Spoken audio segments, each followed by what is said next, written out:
Hi, my name is Ruth Guest. I'm a cyberpsychologist, photographer, and founder of Sersha.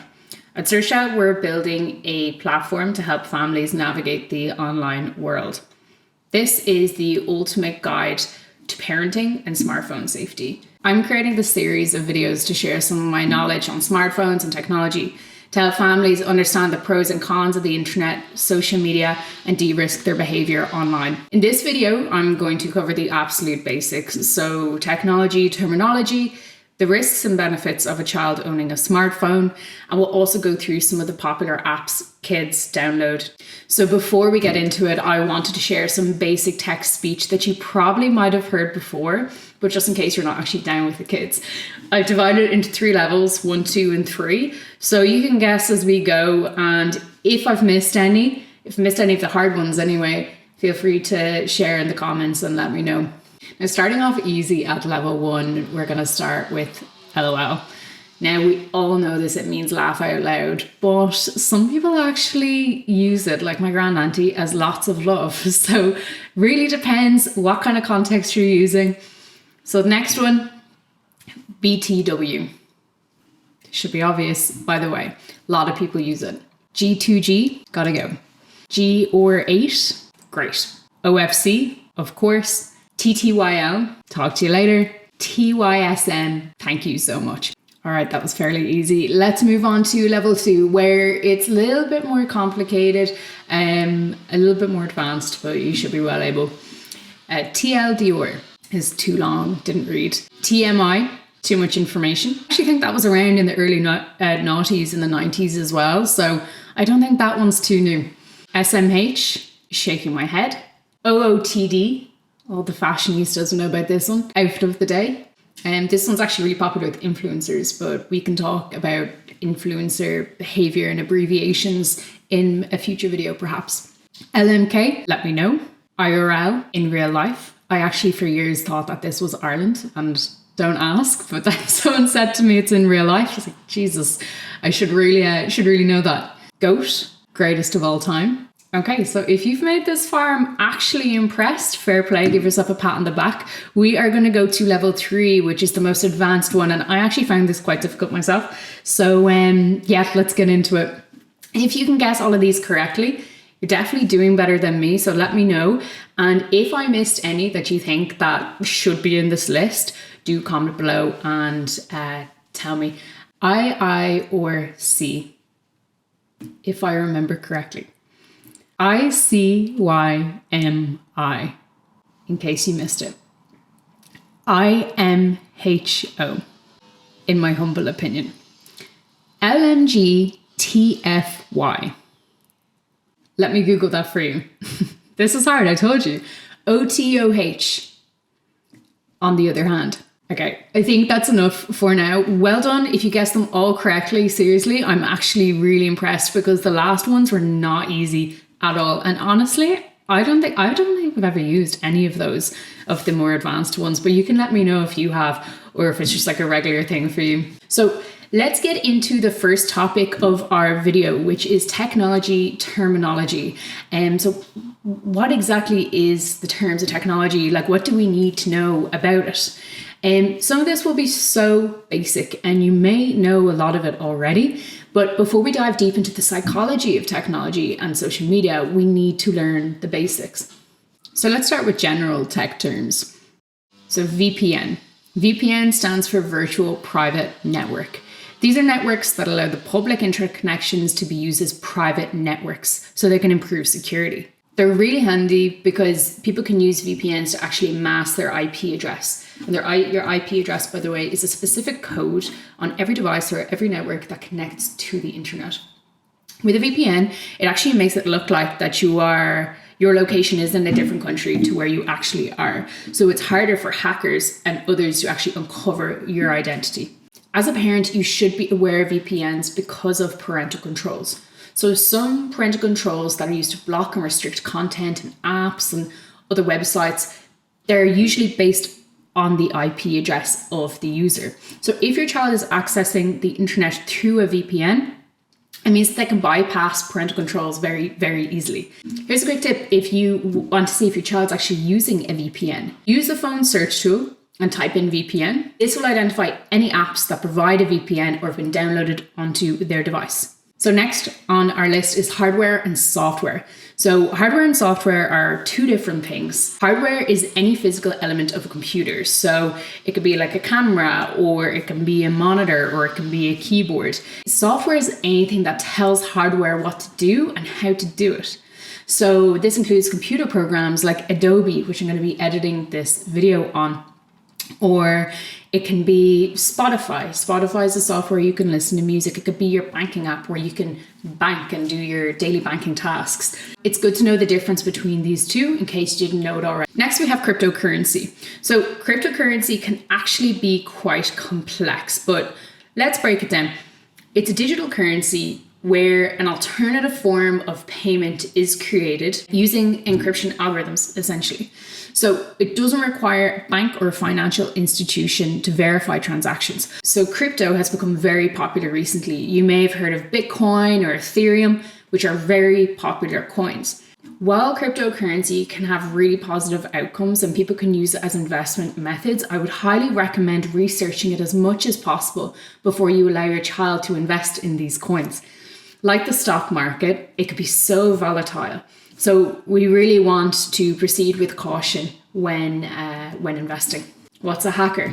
So a hacker is someone that breaks into a computer system, essentially. But there are many, many types of hackers, but only two that you really need to know. There's black hat hackers who illegally crack systems with bad intent. So these are the people that break into, I don't know, let's say your bank, and then they take all your money. Then you have white hat hackers, who are usually ethical security hackers. So what they do is they break into systems of organizations with their permission to help them strengthen their overall security. Hacking can happen quite often, so it's really important to explain the importance of security to your child when they're online. Next up, we have algorithms. Now, an algorithm is a series of steps a computer program takes in order to solve a problem or achieve a task. You may have heard about TikTok or Instagram algorithms, where people want to keep up with the algorithm. You can influence social media algorithms by engaging with the content online, liking a photo, commenting, subscribing, sharing.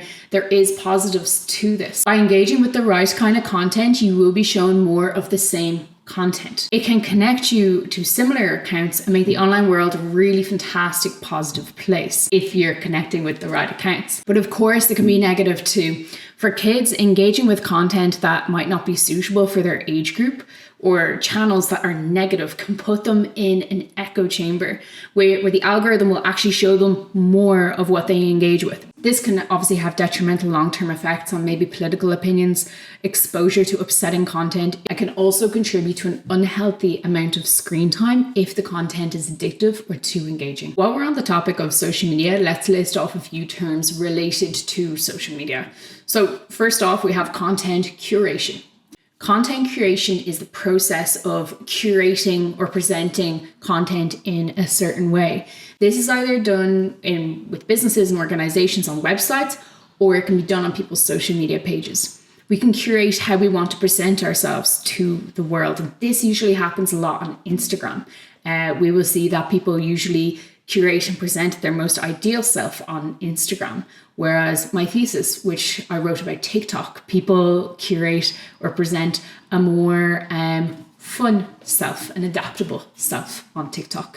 Content creation. This is slightly different, but very obvious. It's all about creating content for social media. So all the TikTok dances that you see, or live streaming, or selfies, this is all counted as content creation. Engagement. Engagement is what drives users' profiles on social media.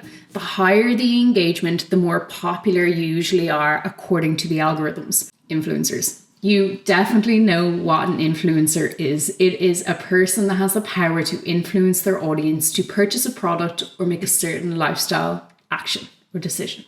There's so much terminology about the internet and social media that we could go through, but if there is anything you're actually really curious about, drop me a comment and I'll be happy to answer you. So let's get into the real reason for this video, which is, should your child get a smartphone and what is the risks and benefits of it?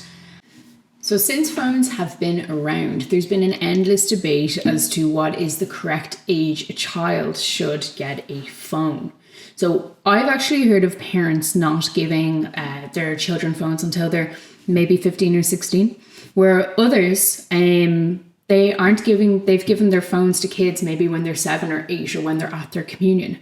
So on average, from our surveys and from the parents I've been speaking to, it seems to be around 12 or 13 that kids get a smartphone, which seems to be standard. I think I got a smartphone when I was 13 as well. Well, it wasn't particularly smart, but it was definitely a phone.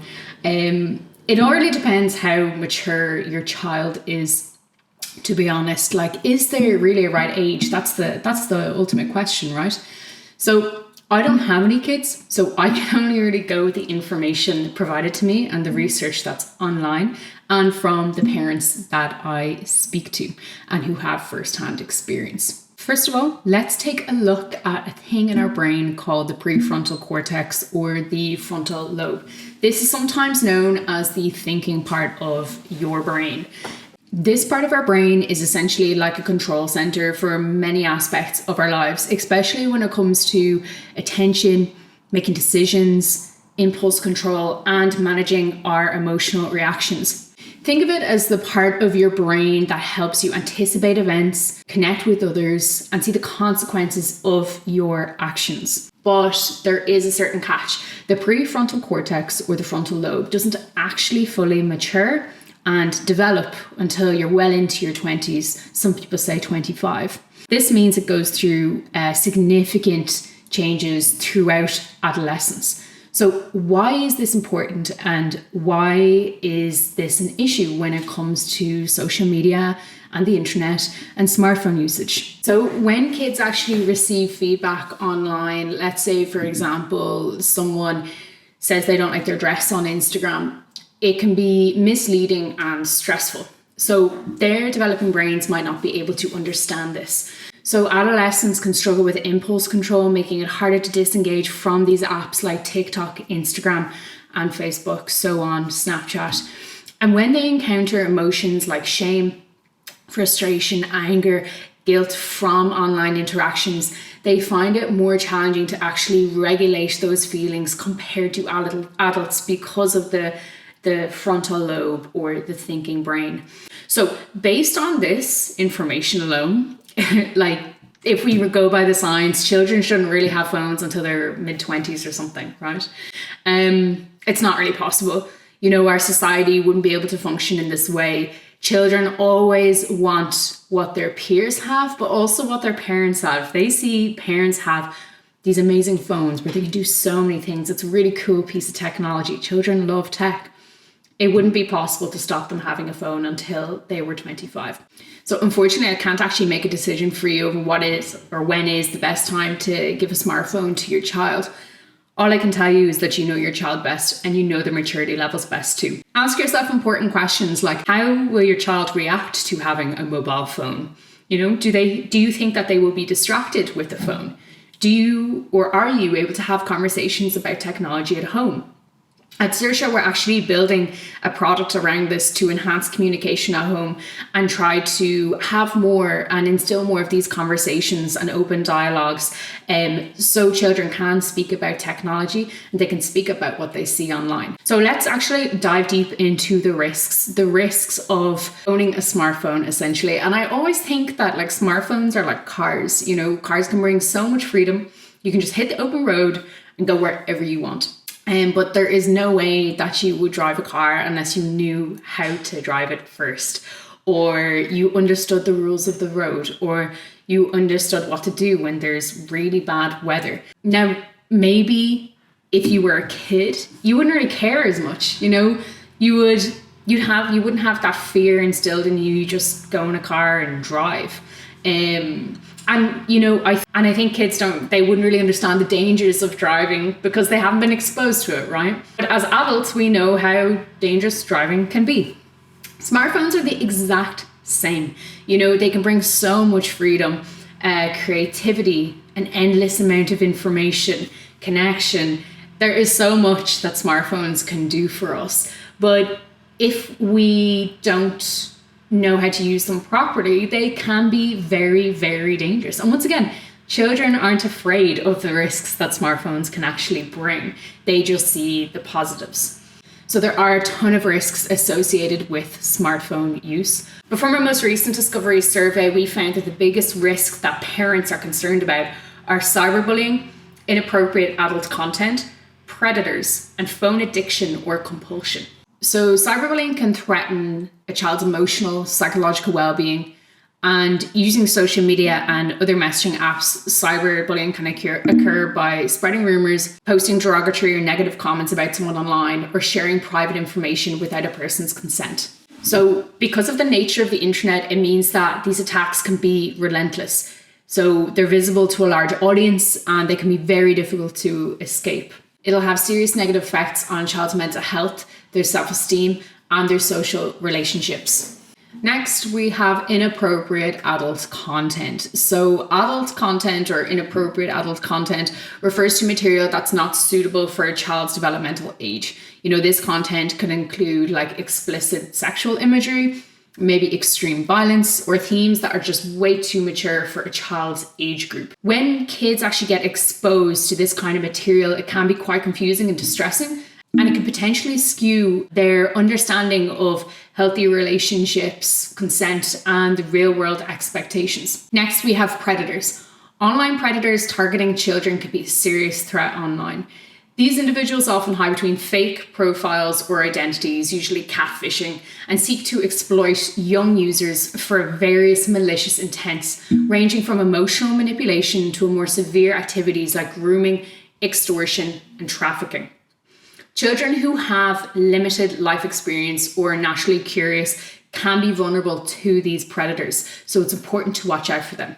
Phone addiction or compulsion. So phone addiction is actually, people say it doesn't exist, but for young people and children, this compulsive tendency to use the phone can be serious. It refers to an over-reliance or the use of mobile devices, usually at the expense of real-world interactions, academics, and other activities they are meant to do for their age group. This behavior is usually characterized by an overwhelming urge to constantly check notifications online, engage in social media, play games, or consume digital content.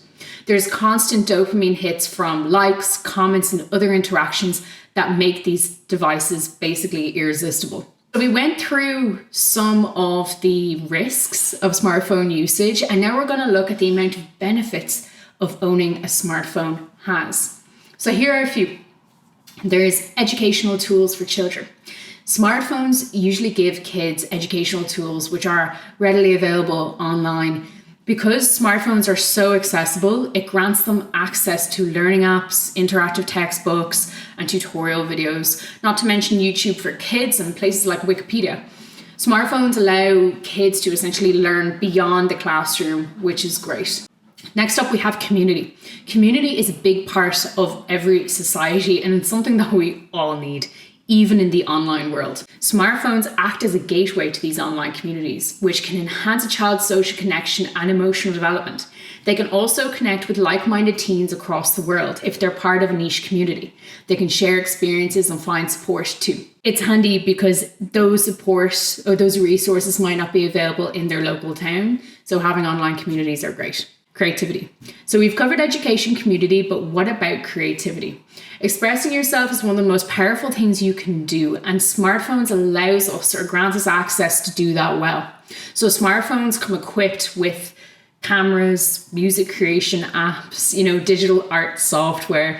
It allows kids to capture, create, edit, and share their unique perspectives with the world, which is fantastic. Why wouldn't we want to do that? Navigation and safety. Last but not least, navigation and safety is a huge benefit of owning a smartphone. So when adolescents start to explore the world independently, GPS and maps can really help them find their way in unfamiliar places, but they can also share their real-time location with their parents or their friends if they're in trouble. Smartphones are so handy for emergencies, as we all know.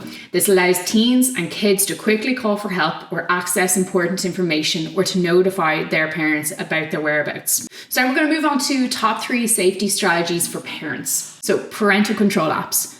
Some software apps can be installed onto your smartphone to monitor and control your child's phone usage.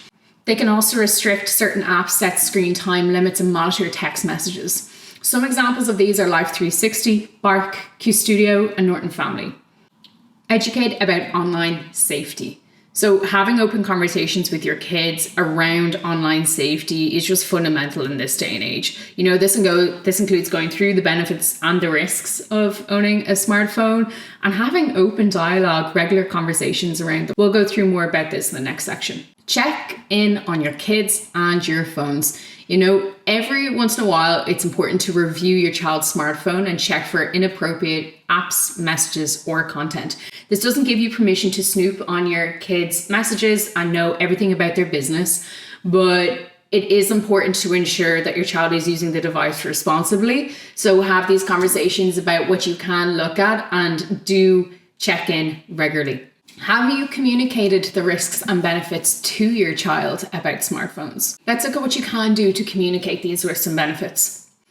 So start early and be open. Let's start by having the conversations really, really early, way before they get a smartphone. Don't wait until they get one.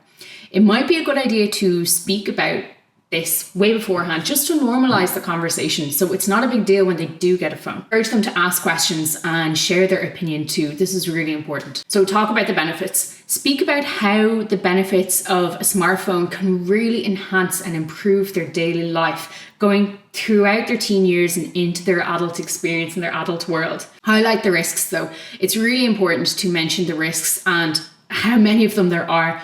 And this requires this open and honest dialogue from a very early age. Set the boundaries and the rules. When they do have their own devices, it's really important to set boundaries and rules. You are in charge of the phone, essentially.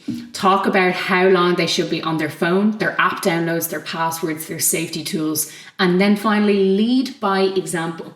You should be a role model when it comes to smartphone usage in your house. So kids learn from their parents and kids learn from their peers. And if they see you're on the phone all the time, they're going to want to be on the phone all the time too. Encourage critical thinking. So teach your child critical thinking skills from an early age. Not believe everything they see online. Get them to ask questions. That is really, really important. This will help them develop their own judgment. Revisit and revise. So as your child grows up, their understandings of smartphones will change and how they use them will change. So regularly revisit this conversation and update the rules if you have to. Alternative options instead of a phone. If you're still not sure that a smartphone is the right move for you and your child, there's definitely some other options to consider. To start, we have our first phones or our basic phones. And these are phones with limited features like voice calls, they've got basic texting, and they've got a few pre-installed games or educational apps. But they lack the internet browsing capabilities or the app stores to prevent exposure to inappropriate content. Secondly, we have smartwatches. Smartwatches come with amazing designs and they have these features that entertain kids, but they also enhance their safety. They include GPS tracking, so it allows parents to monitor exactly where their child is. And some even have these calling feature. So a kid can you can have a contact as a preset and they can hit the button and they can call the contact on their watch. So this means it's a really good safety tactic for parents who don't want to give smartphones to their kids yet. If your child gets a phone, the first thing they're going to want to do is get online, connect with their peers, and be involved. In this section, we'll go through the popular apps for kids, what the pros and cons are, and the age restrictions for them. Popular apps like TikTok, Instagram, Snapchat, Be Real, Discord, YouTube. What are the pros of social media apps? So social media apps don't actually have to be all bad. Here are some pros of having social media profiles for kids. So social connection is the first one. It allows kids to connect with their peers and their friends and even those who might not live in the same town as them. Self-expression. Some social media spaces provide a platform for children to express themselves and showcase their talents and their interests. Educational content and skill development. Apps like YouTube and TikTok, while they have a negative side, they can provide a wealth of educational information for kids to learn. Community building. Kids can connect with others who have similar interests or hobbies like painting, favorite book series, or even fandom. Cultural exposure. So access to social media exposes kids to different and unique cultures from all parts of the world. This expands their knowledge of the world and their understanding of others. Creativity. So some social media apps can encourage children to be as creative as they want to be. So encouraging them to draw, write, take photographs, and to share them. What are the cons for social media apps? Well, there's some positive for social media apps, definitely. There is some downfalls too. What we mentioned a few before earlier in this video, ones like cyberbullying, adult content, predators, and phone compulsion. Here are a few others. Privacy. Unfortunately, some children don't fully understand the implications of sharing personal information or oversharing. This makes them vulnerable to privacy breaches. Poor mental health issues. Being constantly exposed to idealized images and lifestyles online can lead to low self-esteem, anxiety, and depression in adolescence. Because social media is highly curated, children and teens have a distorted sense of reality, essentially, and this makes them believe that everyone else's life is perfect and theirs isn't. Peer pressure. Social media trends can actually amplify peer pressure, pushing young people to conform to just fit in or to certain trends. So FOMO, or fear of missing out. Some kids and adults in some cases seeing constant updates about their peers and their friends' lives can lead to FOMO, which can leave people feeling stressed, excluded, and isolated. Age restrictions. In Ireland and other European countries like France, the Netherlands have set the digital age of consent to 16 years old. Some other countries like Italy and Spain have set the age to 14, and in the UK and the US it is 13. GDPR requires children below the age of digital consent to have parental consent of the processing of their data. However, some research has been conducted where it's been found that children have actually been able to bypass verification measures when it comes to Snapchat and Instagram and other apps simply by lying about their age. There you have it. We've covered so much in this first video. Well done for sticking it out this long. Before we wrap up what we covered, I wanted to share a quick tip for you to take away from this video. This quick tip is around how we can set up parental controls for Snapchat. So let's say you want to change the contact settings to My Friends. First of all, make sure your child can only be contacted by friends, or they'll be available to be contacted by anyone on Snapchat, and we don't really want that. So to do this, open your profile page, tap the gear icon, tap on Contact Me, and make sure that My Friends is selected. Then again, in the Who Can section, tap on View My Story and select My Friends, so only friends can see your child's snaps. Step 2 is disable Show Me in Quick Add.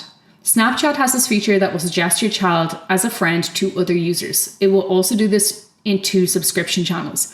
It's best to turn this off in your child's account by going to your child's profile page, tapping on the gear icon, tapping on See Me in Quick Add, and uncheck that option. Step 3. Enable ghost mode to prevent location sharing. Prevent friends from being able to see your child's location by going to your child's profile page, tapping on the gear icon, tap on See My Location, and then make sure ghost mode is checked.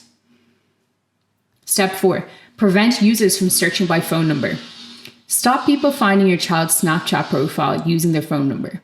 Open the child's profile page, tap on the gear icon, tap on mobile number, and uncheck Let Others Find Me using my mobile number. Step 5. Teach your child to report inappropriate behavior. Your child should learn how to report Snapchat posts that aren't appropriate. To do that, tap and hold on a Snapchat post. You'll see a flag icon appear. Tap on that, then you'll see the options for reporting that post. This week we covered terminology and tech terminology, the risks and benefits of owning a smartphone, and then some of the popular apps with kids.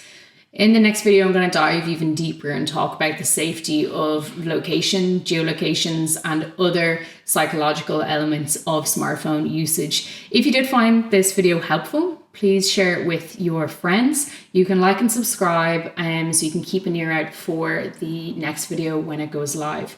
If you want to follow me, you can find us on LinkedIn, YouTube, TikTok, and Instagram, or head over to Sersha.ai, Sersha.ai, where you can join the waitlist for our product.